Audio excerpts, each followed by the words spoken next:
Slightly low on this side, probably on the 8-foot span, maybe a quarter of an inch. But I expected that it would because the ground is still frost in it and it's going to settle and move a little bit. So I just put these chunks of wood underneath here temporarily, and I got it level when I started, but I knew it probably wouldn't stay level, so I'm going to have to wait just a bit longer.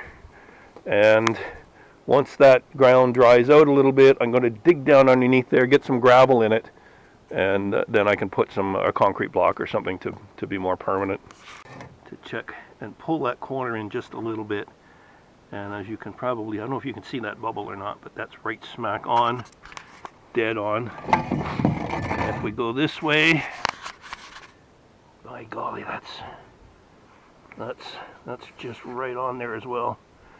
That's about as close as you can get. I didn't follow the same line as the roof of the shed beside it, and the reason I didn't is because of this tree, and you can see this tree bows or tilts quite a ways in. There's probably a 4, maybe more than that, maybe a 5-inch.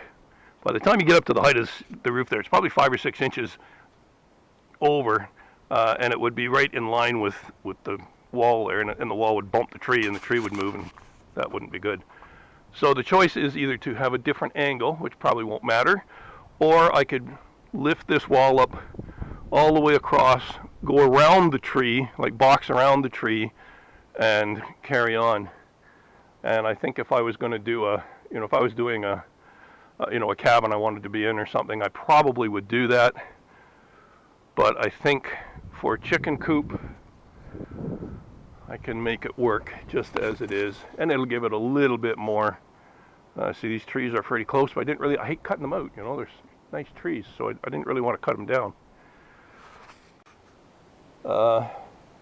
I'm working around trees and sort of around unlevel ground and so on, so sometimes you just have to stop and stare at it for a bit and think, what exactly am I going to do next, or how do I want to do it? So this wall that's open here will have the nest boxes. The fence will come right across and right in front of where I'm standing, so I think the door for the chickens to get out into what will be a fenced yard out through the trees here will be here.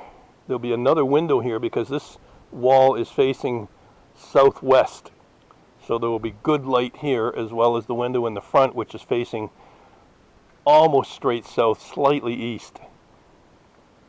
So I just have to sit and think about just exactly how I want to do this. Yeah.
Perfect.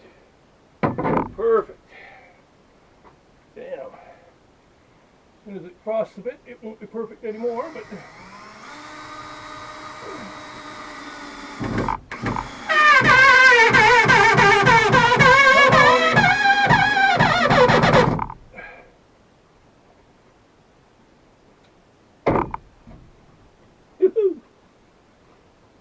First thing you might notice is that it's not very high. It's 6 feet at the front here and only 4 feet at the back, so it's not good stand-up room. The reason for that is there's a limited number of places that I could put this coop, and one of the problems and one of the things to consider are the tremendous amount of predators around here. So I wanted it reasonably close to the cabin, but not right on the front porch, of course. And I also didn't want to have it too far away where I couldn't see it. So this is the way it's going to be. Now there's going to be a great big window here, probably right here in the corner where it'll catch the most light. And then this will be boxed in. This will just be a wall here. The boards will come up this high. This will be the chicken door for them to get out, because the fence will come from the corner to this tree and then around a little bit through the bush and to the back corner over there. So this will be closed in. Some portion of this will be a window. This will be the door for the chickens to get into their little chicken yard. This will be closed in on the bottom, and on the top, inside here, well actually outside here I guess, will be the nest boxes. So the nest boxes will sit here and come out something like this, and that way I'll be able to reach them. I'm going to have, that could actually be just made up with some heavy hardware cloth or something. I need good ventilation in here. I'm going to have ventilation up through the peak up there. I'm going to have that'll be all trimmed up nice, but I'm going to have some heavy-duty hardware cloth up there as well, so the ventilation can come in the bottom and up and take the ammonia and all the other dampness and so on out of here. So that will work.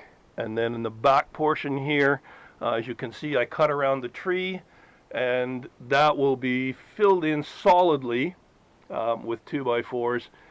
I don't want ventilation back there because the roost will run probably across this back wall, and I don't want any drafts right roughly where their heads are going to be. The ceiling part here for the outside is just some nasty old plywood that I had kicking around that's not very good at all. But it'll hold up the felt paper that I'm about to put on right now. I am probably going to insulate the roof, and I'll show you how I'm going to do that a little bit differently, and put an inside layer in, just because when they're roosting I don't want them too close to the extreme cold that we get here.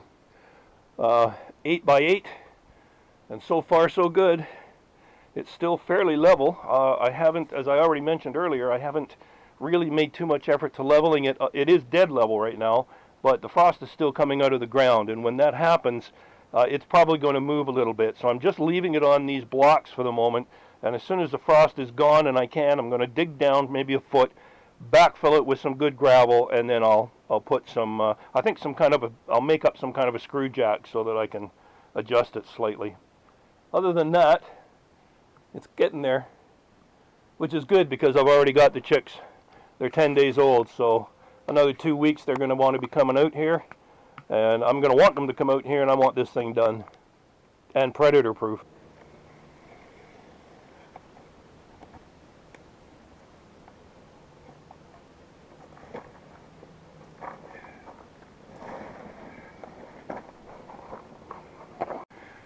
So I've got this end framed up a little bit, put a support in there, and put another one probably crossways here and then up, because as I said, the nest box is going to go there.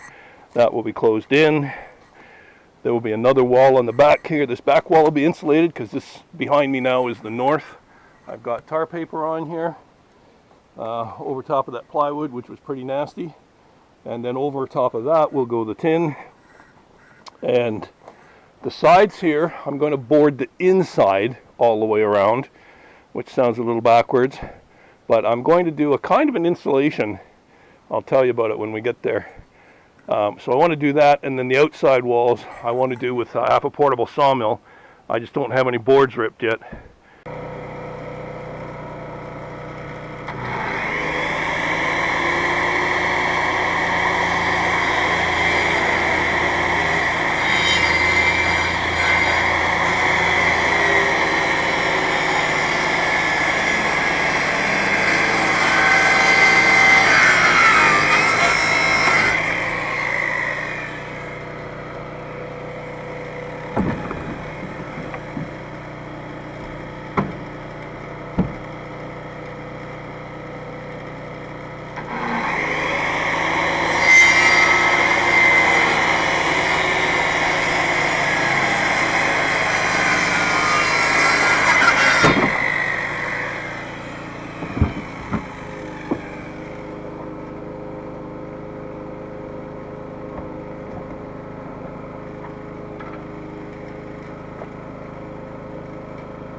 Some of this wood, this stuff right here is some really nice cedar. It smell good.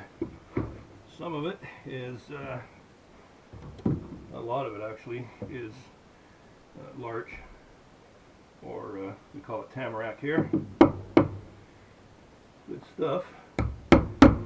Tamarack is quite weather resistant. It doesn't. It's quite stable. It doesn't deteriorate too fast in the weather. Should look, oops, half decent.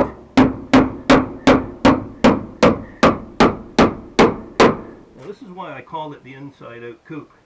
I sheathed the inside first with scraps of plywood to give a nice, well, as close to square finish as I could get with scrap lumber that was in pretty poor condition. And then on the back and on the west side, so on the north end and on the northwest side, I'm going to insulate it from the outside, and what I'm going to do is use sphagnum moss. There's just unlimited amounts of it around here. It's just everywhere. And sphagnum moss actually has a slightly higher insulation value than the fiberglass insulation that we buy. Not very much, but it is slightly better. Certainly every bit as good. And like I said, there's lots of it. It's free. Especially nowadays when things have gone kind of crazy. I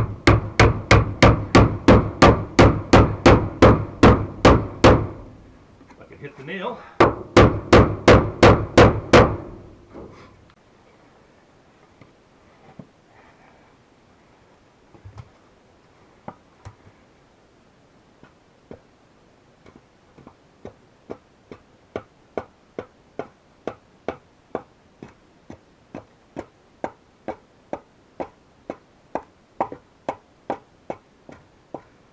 I like to have some of that live edge in it. I also want it to be a fairly good fit because I don't want drafts and stuff in here, so I'm just going to take off little bits.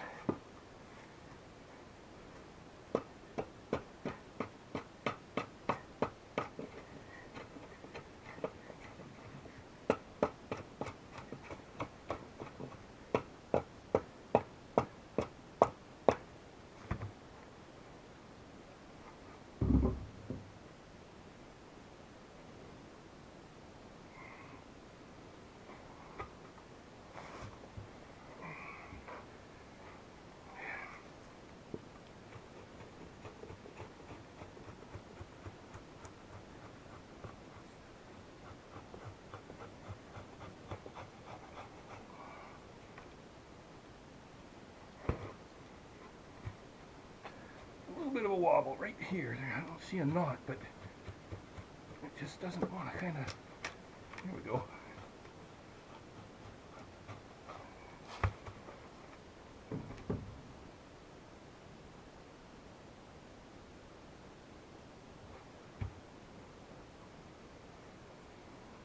A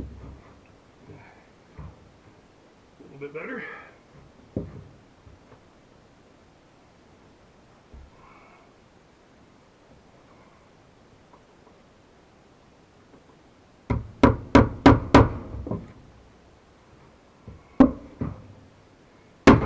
Oops, still unsteady here.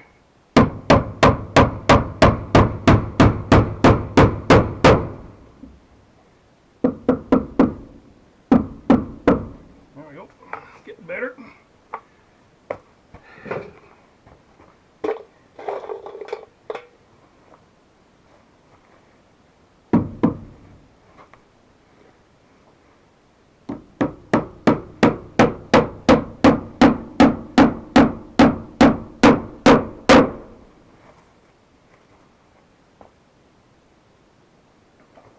Nails aren't bad.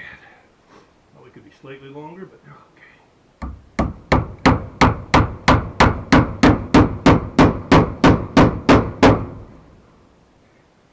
Really, this is just, well, actually, probably as much for decoration as anything, but the double layer of wall all the way around, even without insulation, will still give a bit of a dead air space, so that's going to help on our cold winters. I got my rough sawn wood. These are just slag wood, just the offcuts from the sawmill.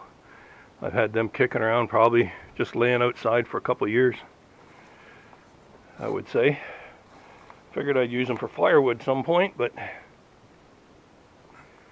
they're looking not too bad here. Makes it a lot more work to fit them in, but they do look nice. So we'll carry on. Now on the very back, I don't think I'm going to worry about this because it's in the bush and the chicken run will be back there, and I'm probably going to use bits of other just straight cut board that I've got. Some of it's got a few little bits and splits in it, but it's pretty good. Good enough for what I'm doing here. But I wanted the front and this west side here to be, it's the most visible, so I wanted this to look good. Now this will be boarded up the same way from the window down. This area here will be just a piece across because that's going to be the door for the chickens to come out. And then there'll be more boarding down and up to fill in all the gaps, because this section in here somewhere will be the roost of the nest boxes. Will be built into there. So I'm going to put a bit of framework in there eventually. But they're just 3 weeks old, so not quite even. So they're not going to be laying for a long time, so that's not a priority at all. Really what I want to do is get it sealed up tight so that there's no predator control problem with weasels and whatever, and so I can get them in here. But we're getting there. Well, this video's getting a bit longer than I thought, and I'm running a little bit out of wood. I've got lots of wood, but not too much of it sawn up yet. So I'm going to get the band sawmill going here and cut up some more slabs so I can work more on finishing the outside of the coop. And so it looks like we're going to have a two-part video here, which I didn't really plan on doing, but it's just way too long, and there's a ways to go yet, as you can tell. So thank you for watching. Hope you enjoyed it so far, and the finishing part of it won't be so long. I promise it'll be a little bit shorter and more to the point. You've certainly got the idea by now. Everybody have a great week, and we'll see you all next time round.